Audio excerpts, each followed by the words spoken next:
Hello, ninth graders. It's me, your science teacher, Mr. Logan. I'm up at the garden at Port Angeles High School today to talk about next week's work. Before we do that though, I'd like to share what's been going on in our garden this spring, fall, and now winter. We got a crop of corn growing, it's ready to harvest. We have some massive pumpkins right behind me. There's even some fennel here that we're gonna sell to a local restaurant. We got some potatoes and tomatoes, little green bean teepee over there. Back here in this corner, we have a native plant garden with some thorn ferns, some maple trees. Over here, we have 2 chickens. Watch out, one of them's real grumpy. He's already bit me this year. Back here, we have some beautiful flowers. We even have a greenhouse, which we hope to plant this winter. I hope I can see some of you this fall and winter up here at the garden and help me prepare for next spring. Next week in this class, we're going to talk about the biggest structures in all of the universe, galaxies.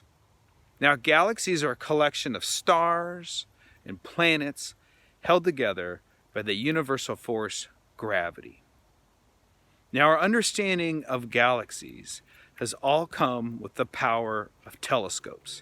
Edwin Hubble in the 1930s was the first person to understand that there's more than just one galaxy.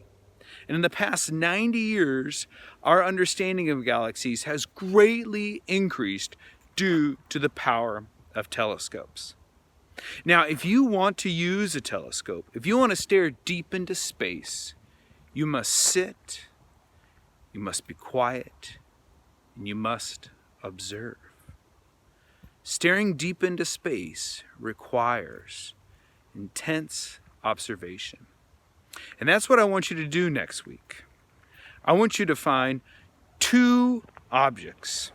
One object in your house, one object outside. Maybe it's your hand. Maybe a handful of dirt. Maybe it's a big view, the view of Port Angeles. Maybe it's something very close, like your own eyeball. But I want you to find 2 objects and sit and stare at them. Take 5 minutes, 5 minutes. Get in a quiet spot, get comfortable, and sit and observe. And during your observations, I want you to record 10 different things that you see.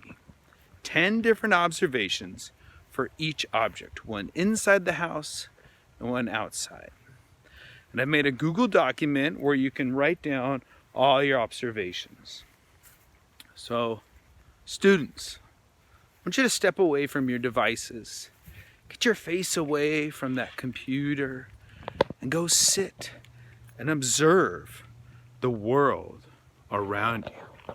Go sit and be still and uncover what is there. I hope you enjoy this assignment, and I look forward to seeing you next week.